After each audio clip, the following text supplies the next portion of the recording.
Now I'm going to talk about the program that many targets are put through.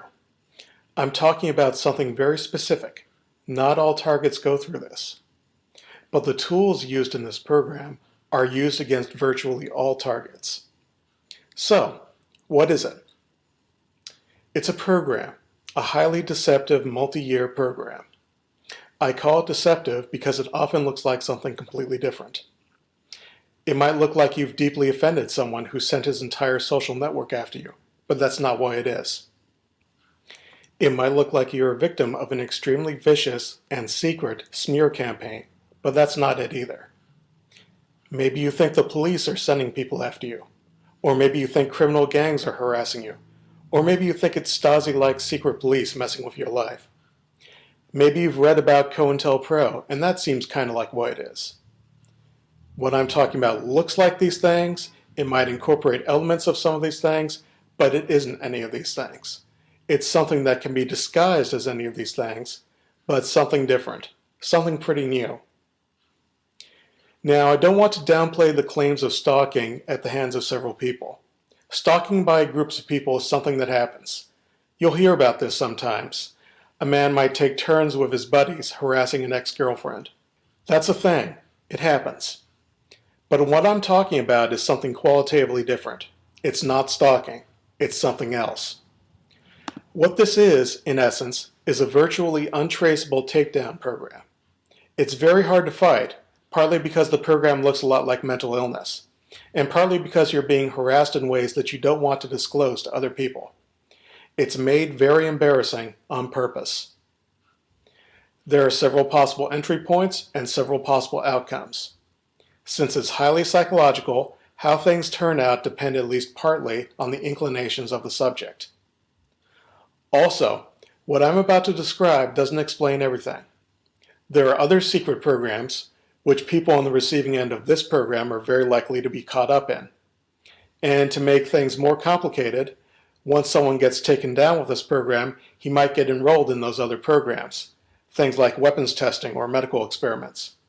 If a target has been painted as crazy, the authorities can get away with a lot. And sometimes the program drives people to try to kill the people they perceive to be attacking them. I don't condone this, but I understand what's going through a subject's mind when he acts out this way. The whole process is threatening, it's infuriating, or humiliating, or a combination of the three. So here's the broad outline of the whole program. At some point, you're put under surveillance. You're not told about this part. It could be years before the whole thing becomes obvious. A pretty common entry point is at step 1. In this step, which is optional, you're presented with a credible threat. Someone or some group of people who has a reason to be after you. It has to be credible. This is your own personal false flag operation, which is going to send you on a wild goose chase for years, so you have to believe the threat. The most believable kind of threat is going to involve money or property. That's an obvious motivation, especially if the amount at stake is large. Certain kinds of conflicts, usually involving money or property, can be seen coming years in advance. But it doesn't have to start like that. It could be you get into an online argument. Somehow they find out who you are in real life, or so it seems. Or maybe you snub a person in public, and so on. Your imagination at this stage is your worst enemy. You're inventing explanations in your mind to explain how it all started. Just remember, things aren't what they seem. Another entry point, things can start here, is step 2. It's very disturbing even without an obvious threat. What I'm talking about are a series of psychological operations in which you're made aware that things are going on behind your back which are unfavorable to you. It could be minor stuff, like evidence someone's coming by your place when you're not around.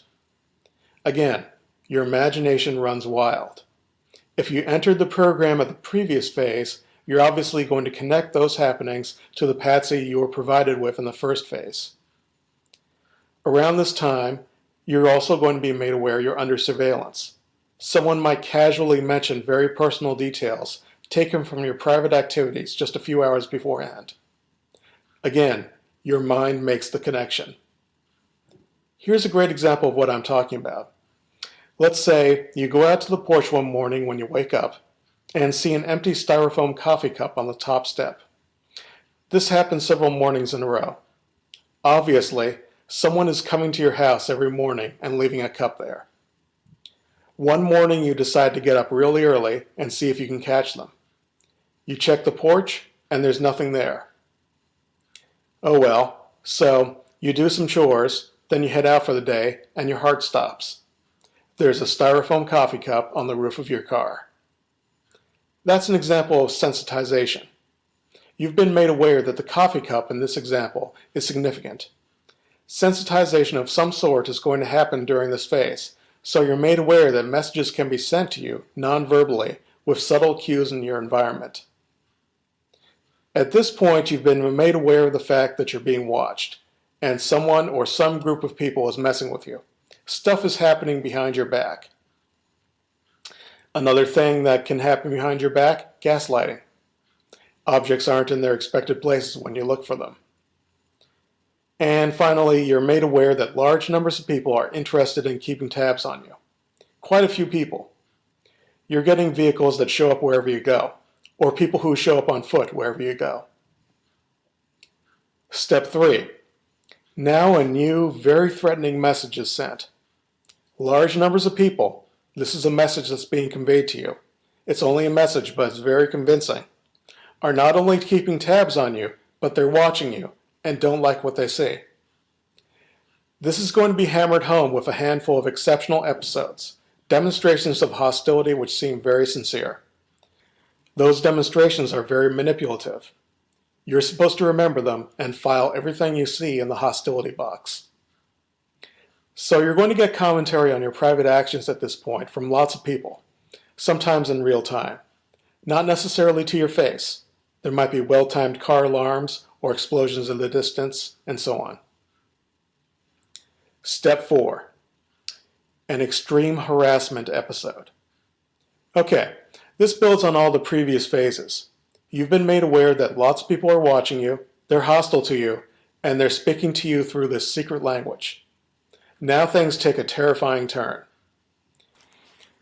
You get an extreme harassment episode involving hundreds of people, sometimes in a single day, in a highly coordinated way. But because you've been prepared to recognize what I would call covert signs of aggression, objects and events you've been sensitized to, unusual amounts of attention from people around you, street theater, nobody else is going to notice it. So this is all very disturbing, but it's invisible to everyone else, maybe even the people participating in it. A key characteristic of an extreme harassment episode is that there's no escape, no matter what you do. You might panic and flee. People will follow you everywhere. They'll be in your face no matter where you go. You might check into a hotel to get away from it all. People will check in next door almost immediately, and your neighbors will harass you all night. Another key characteristic is betrayal. People you trusted, who didn't previously participate, will join in. This is all very memorable. No escape. Everyone's betraying you. You're supposed to internalize that. Step 5. Okay, you've been broken in. You're now your own worst enemy. This might be about a year in. You're jumping at your own shadow.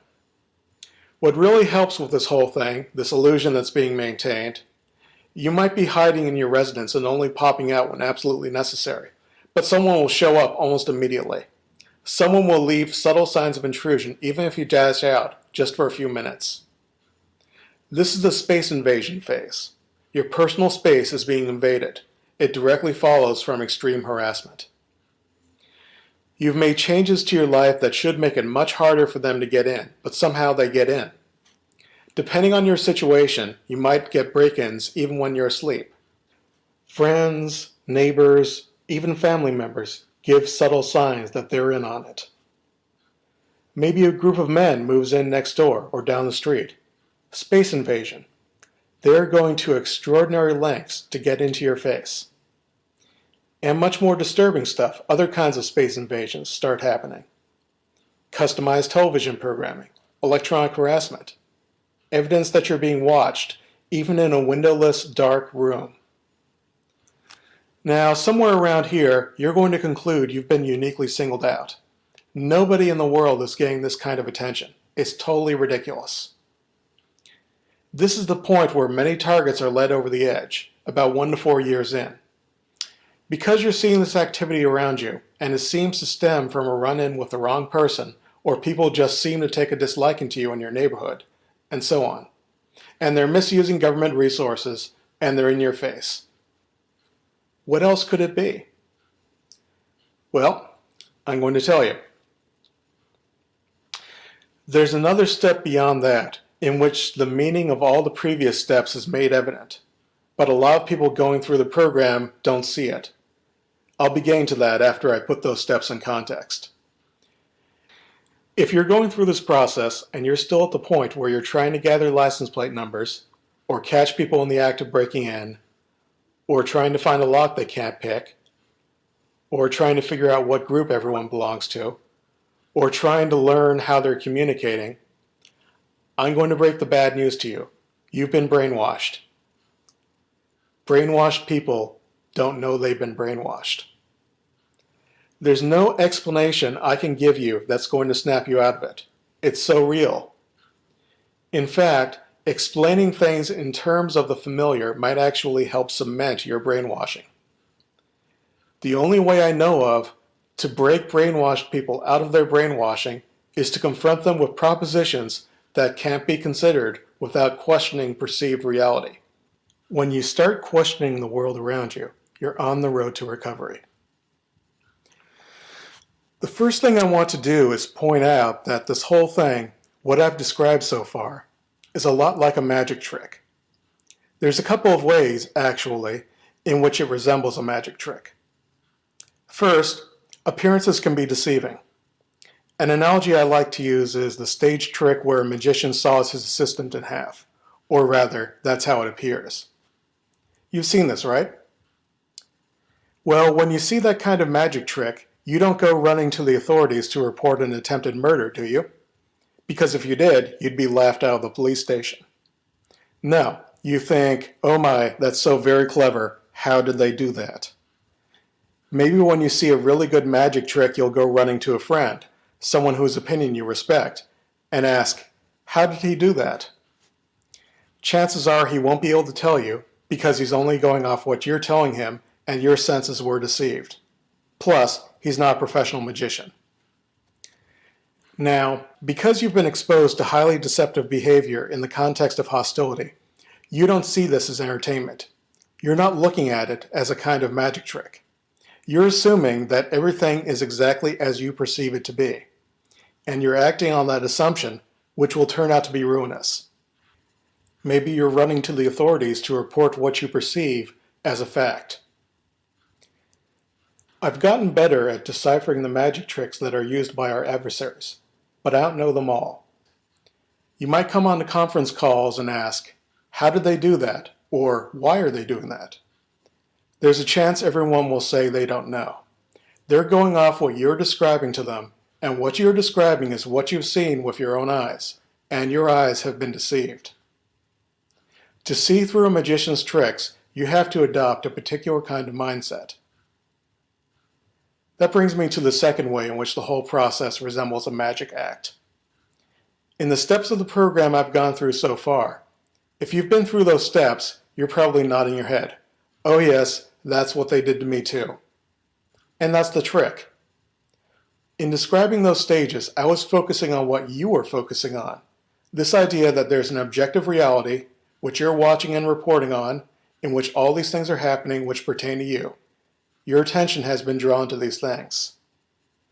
I'm encouraging you to look at magic tricks, sleights of hand, with a new eye. When a magician is doing something tricky right in front of your face, there's going to be a distraction. One of his hands will be going through complicated motions, for instance. All that showmanship, all the patter, it's intended to keep you focused on a distraction while the real trick happens elsewhere. You want to look for the real trick and ignore the distraction. Instead of focusing on all the details of your environment, maybe you should pay attention to yourself. How much of this are you doing to yourself? Think about all the stress you've been through. Is the stress causing you to see things around you in a different way? Review the entire program. Instead of focusing on what they've been telling you, that you're guilty of something, or that your actions are hateful or ridiculous, or that lots of people are watching, or that you're in great danger, focus on how you're being manipulated.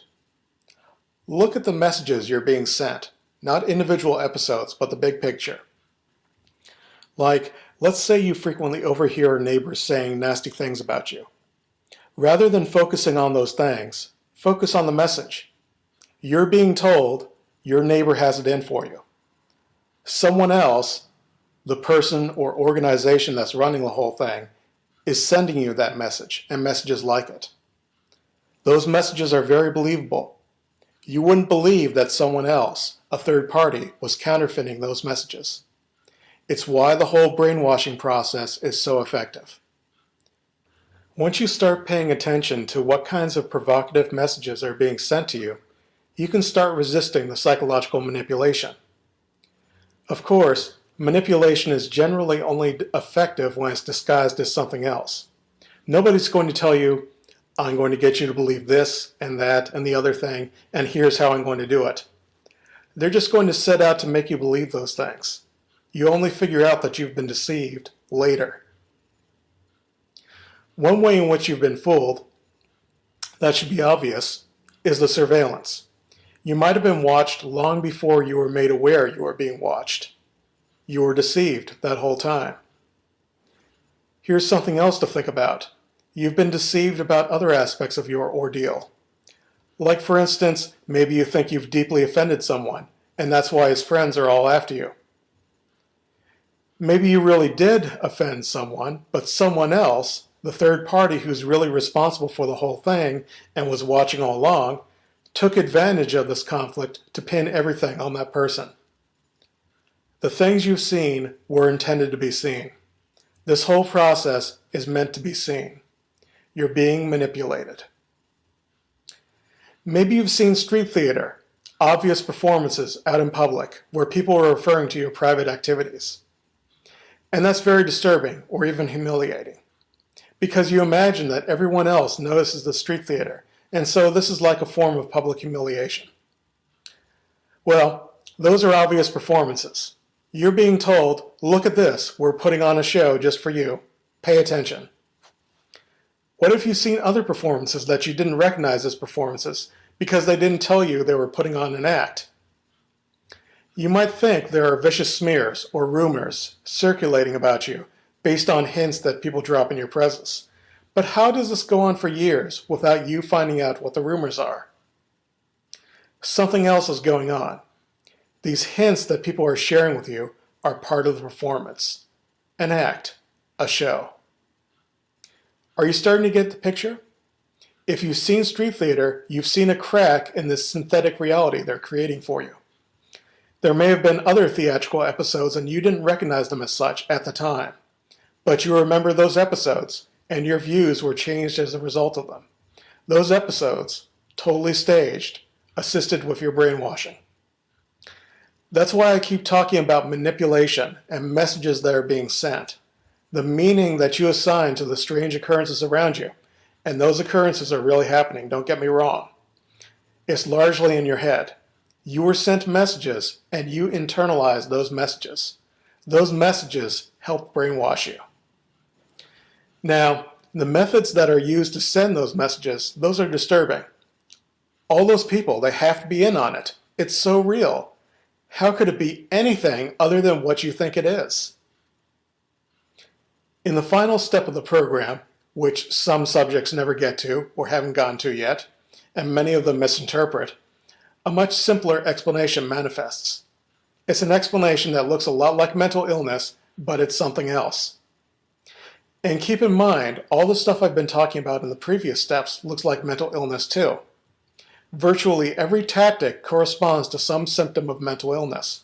There's a region of the brain corresponding to each symptom, which can malfunction and cause those distorted perceptions. But a real mental illness doesn't hop from region to region of the brain the way this program does. Before I explain the final step and what it means, and go on to explain the tools they use to make all this stuff happen, I want to point out that there is no authoritative information on this subject. Any books that are out there are self-published. For instance, one book which is a favorite because it seems to offer vindication blames it all on vigilante gangs hired by corporations. But that book's self-published. The author is allowing you to think he has credentials he doesn't really appear to have, and it's completely lacking in any concrete allegations. It's basically just another tall tale, except you have to pay $20 for it. All the books out there on the subject and related matters are based on hearsay and speculation, or even flat-out lies. People believe the lies because they desperately want any kind of vindication.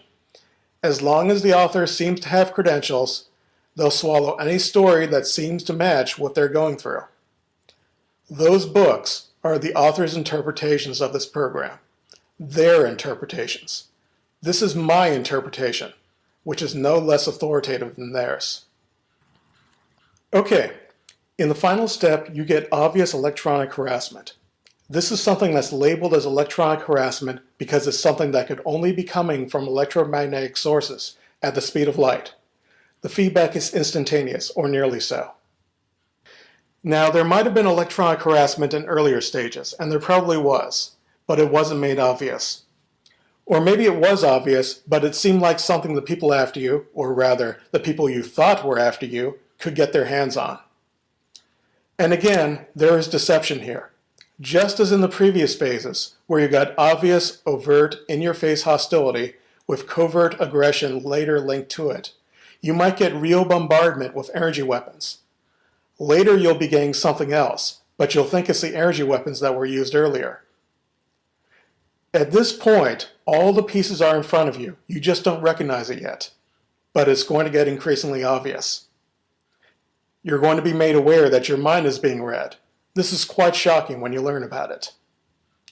Unfortunately, it seems, you're not allowed to know what's really happening until you're completely broke. There's a reason why everyone complaining about these things is destitute, or nearly so. That's something I'm going to get into a little bit later when I talk about the purpose of these activities. You're also going to learn about mind-invasive technology.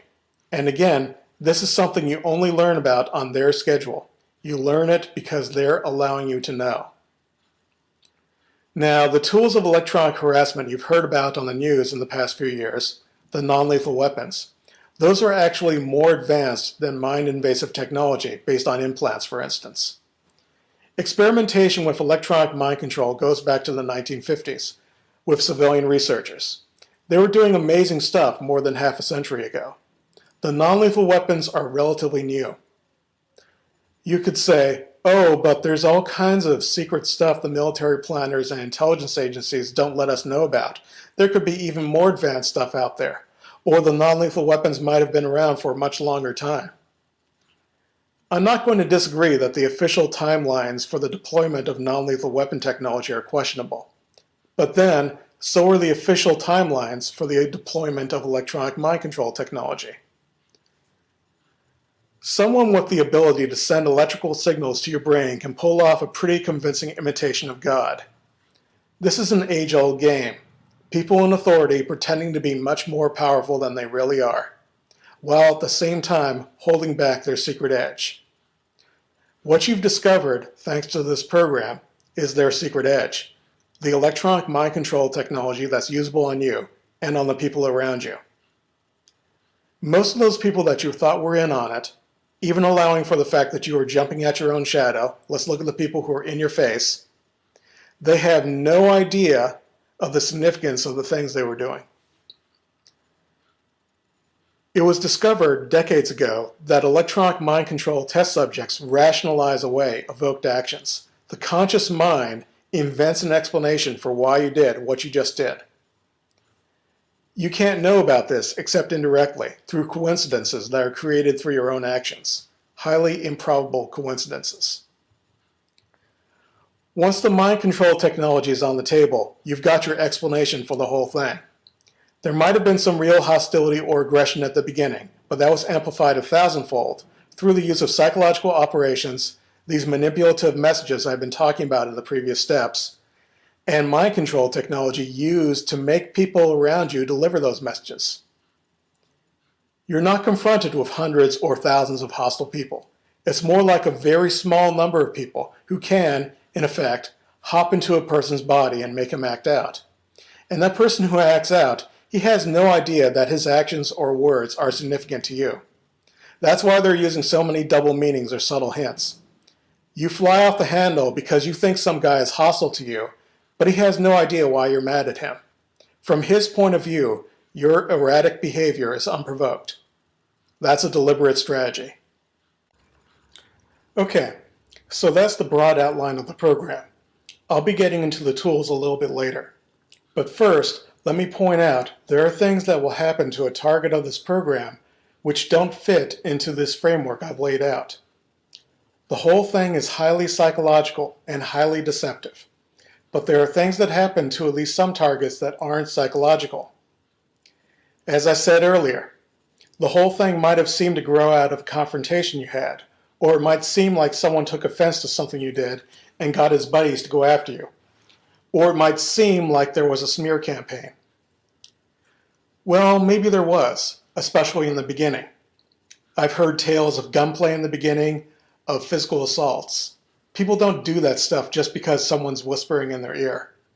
The really rough treatment, you're going to find there's an incentive for it. Money is a typical motivation. It's hard to say where the real thing ends and the purely psychological factors begin. That's a question only you can answer, and you have to reevaluate everything based on what you know now. Learning about this secret world is like recovering from amnesia. You have to rebuild your conclusions from the ground up. Also, energy weapon abuse and other kinds of electronic harassment that don't have anything to do with mind control might be used. That's going to depend on the resources available. For instance, I've heard reports from a handful of targets living with military bases close by that suggest infrared spotlights are being shined into their homes, heating everything up. I've heard from a Robert Tanzi in Texas who had a neighbor set up a microwave emitter in a nearby shed. He knows it was microwaves because he measured them, and there were lots of shorts and electrical fires near his residence attributed to that emitter. But energy weapon abuse doesn't seem to be specifically part of this program. That's just something that can be used, depending on the resources available. If you're experiencing what you think is directed energy weapon torture, and it doesn't seem to be leaving any traces behind, you should be questioning whether things are happening as you think they are. And sometimes, even if it does leave traces behind. The laws of physics put some pretty strict boundaries on what can be done with energy weapons. If you've heard of the 95 gigahertz active denial system, look up the CBS video on the subject sometime. You'll see a man blocking this high-tech weapon system with a board of plywood. High-frequency radiation, up to X-rays, is easily blocked. Microwave radiation, at intensities powerful enough to cause pain, you should be able to deflect it with plain old aluminum foil. And here's a fun experiment. Put a crumpled piece of aluminum foil in your microwave oven and it's set on high. Notice the sparks and the arcing? You should see those kinds of sparks or arcing if you're holding up a piece of aluminum foil in the path of an alleged microwave energy weapon. Aluminum foil can theoretically block radio wave frequencies down to 1 megahertz. Even stainless steel window screens can block radio wave frequencies as low as a few megahertz and into the tens of gigahertz on the high end. I don't consider low-frequency radio signals to be a credible explanation for what targets are complaining about. Okay, now for the tools. There are 4 basic kinds of tools used to further the goals of this program. There's a mind control, mind reading infrastructure, a reasonably small number of operatives, a collection of standardized tricks, and a disinformation ecosystem, which is there to mislead you as well as discredit you. First, this infrastructure. There's no reliable or authoritative information about how it works. There's just layers upon layers of disinformation, speculation, and wishful thinking. Without saying how it works, I'm just going to point out that it seems to be usable on many people, not just the targets complaining about it. but it's a big stretch to say that it's usable on everyone. You might be in a heavily controlled area. You might have been moving around to get away, and without realizing it, you were herded into other heavily controlled areas. You're not going to get me to say that it's usable on everyone. So, the infrastructure is used on people around you to get them to act out, to help them give signs they're in on it, to herd people into your area so it looks like there's always someone watching you. Keep in mind, this isn't the only thing the mind control infrastructure is used for. Just the fact that it exists should be creepy enough without the rumored applications. In case you haven't figured this out yet, you've stumbled across something much bigger than just a few losers harassing you. Okay, there's also going to be stuff that happens which can't be pinned on mind control. Break-ins that happen when you're not around, for example. This can be pulled off with a small number of operatives. They've got other things to do. You're probably just one of the many jobs in the area. And those operatives probably aren't around for long. Just long enough to introduce you to the notion that people are actively messing with your property when you're not looking. That really helps out with some of the tricks that are pulled on you later. Next, there's a collection of standardized tricks. I can go over them. I could spend a couple of hours listing tricks, but as I was saying earlier, you have to adopt a mindset. Good tricks will often involve a distraction. You have to look beyond the distraction. This is hard, but it gets easier when you're aware you're being tricked. But you also have to be aware that mind control technology adds a new dimension to the tricks used. I've gone over many tricks of this nature on a previous podcast, the Sleight of Mind podcast. Let me rehash a couple of them now. Going back to this concept of operatives moving in nearby, remember, I said one purpose of the operatives is to teach you that people are breaking into your place. So when you wake up one morning and you find evidence someone's gotten in during the night, let's say a couple of objects have been moved around, you're going to attribute that to break-in artists. There are other possibilities, such as the objects had already been moved before you went to sleep for the night, and you didn't notice because it was dark. But let's say you've ruled that out. Maybe you were mind controlled to move the objects yourself in your sleep. But you attribute it to break-in artists who are somehow able to climb into top-story windows in the middle of the night in a residential neighborhood without anyone noticing. It's baffling to you, and it sounds crazy to others. Another one, a big category of tricks, is one that I call causality inversion. You do something and there seems to be a major reaction to it, on television for example. And you're thinking, my God, the amount of manpower devoted to this must be huge. They have connections everywhere. But no, your handler had advanced knowledge of this major event and made you act it out in advance using mind control technology. Another one that I just dissected recently, this idea of energy weapons that seem to act like lasers, burning the surface of the skin with precise placement, but can somehow penetrate through walls in a windowless room and can track you even if you try to escape. Now, this shouldn't be possible, but there's a couple of explanations. The first is that you were actually burned some time ago, painlessly, and then mind control technology was used to give you pain in that area of the body. The second possibility, do you know how secure your living quarters are? Are you sure nobody's getting to you at night? Because what could be happening is, maybe there's some metal granules or particles that have been injected under your skin where the burns are going to appear. Then they just send a relatively low-power microwave beam into your residence, which the rest of your body doesn't really feel. But it superheats the surface of those metal particles. Read up on the skin effect. So, the microwave beam goes through the wall and hits a wide swath of your body, only superheating the portion of your body where those metal particles are, burning your skin in a precise pattern. Okay, so those are some tricks. There are many more, far too many to cover on this call. The fourth tool used in this program is a disinformation ecosystem. It's there to mislead you and to mislead the public about you. It's enormous. I can't debunk all the disinformation you're going to confront on this call or even in my lifetime. That's because one of the biggest sources of disinformation is you. Disinformation spreads because it gives people something they want. What targets want is official acknowledgement of their problems, vindication. So they're going to spread anything that looks like an official source, anything written by someone who looks like an authority, anything that looks like it's talking about their problems in a credible way. There is no reliable, authoritative information about these matters. You might think there is, but no. All that's out there is speculation, flat-out fabrication, and the testimony of targets like you who have gotten their information from the least trustworthy people in the world, their handlers. You're going to see targets used to scapegoat other groups, to pin the blame for these operations on other groups.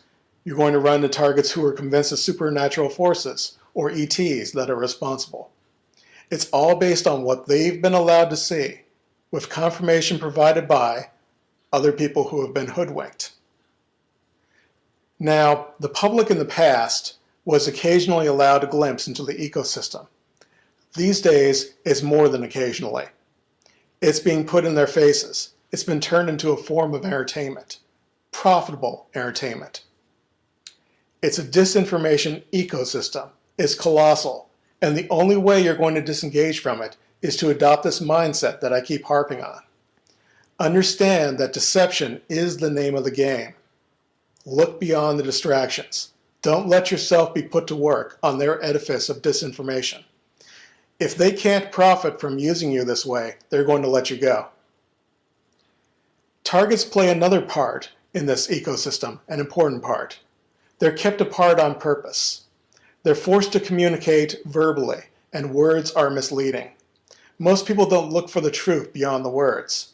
People on the calls toss around phrases like energy weapons, but when you dig in to find out what they're really talking about, a lot of the time they're talking about something else. Targets are used to terrorize other targets. Earlier, I said energy weapons and other kinds of physical assaults don't seem to be specifically part of this program. It seems to be mostly about psychology and mind control. But maybe there are targets who are in this program and some other program at the same time. Or maybe part of the grand strategy is to single out a few targets for special treatment, hard targeting. Those heavily targeted people are driven onto the calls to terrify other targets. It's like 9/11. 3,000 people were killed in a very visible way to terrorize and control 300 million people. Terrorism is a strategy that happens to work. All right, coming into the final stretch here. What is the purpose of this program? I've already said that it's a takedown program, but why are they taking you down? Well, if you've already been through a couple of years of this, maybe it started with an argument at a bar. But you've probably figured out by now that the hundreds of people following you, the electronic harassment happening for years and in several states, that doesn't have anything to do with a bar argument. Maybe you were led to believe it was about money. That's pretty credible at first, especially if it's a large sum of money. But at some point you have to realize, okay, there's no possible payoff that would get all those people watching you and following you for years on end. Something else is going on. The stories you were led to believe about why you were targeted are probably just as much of a lie as everything else you've been told. But if you believe those stories, that really helps with the discreditation process, especially if you're saying it's about an invention, or research you were doing, or your art. Trying to answer the question, why me, will lead you to an answer that sounds like mental illness, delusions of grandeur. Now, I'm aware of some targets who really are special and really have to be kept down using this takedown program. But I think those cases are an exception. To get an answer, you have to look at the whole system. The purpose of a system is what the system does. When you look at the efforts that go into demonizing targets of mind control abuse, you've even got Rachel Maddow putting on a tinfoil hat on a major network to portray an opponent as mentally ill, you start getting an idea. There's an old saying, follow the money. In today's world, that saying should be updated. Follow the ridicule. Distraction, disinformation, that's the way their game works. They build straw men with one hand and demolish them with the other, to distract people from the real issues. The overall purpose of the program, and remember, it is only one program that's used against a relatively small number of people, is to make anyone trying to expose operations pertaining to mind control in the US look ridiculous. They want you on the conference calls. They want you sharing stories with each other. They want you to rush to the public with misleading or outlandish explanations of these problems. That's the real purpose of the program. This isn't a grand unified theory of targeting. I just want to make that clear. This is one specific program that many regulars on my call have been through. Some of those regulars have been through other programs. Some of them are being taken down for nefarious purposes. If you've been through the program, the entire thing or nearly the entire thing, now you know the truth about what can be done with electronic mind control. And now you know where they get their power, from their ability to grab your attention. If you're still struggling with neighborhood harassers or friends and family members who seem to be in on it, just keep in mind, things aren't necessarily as they seem.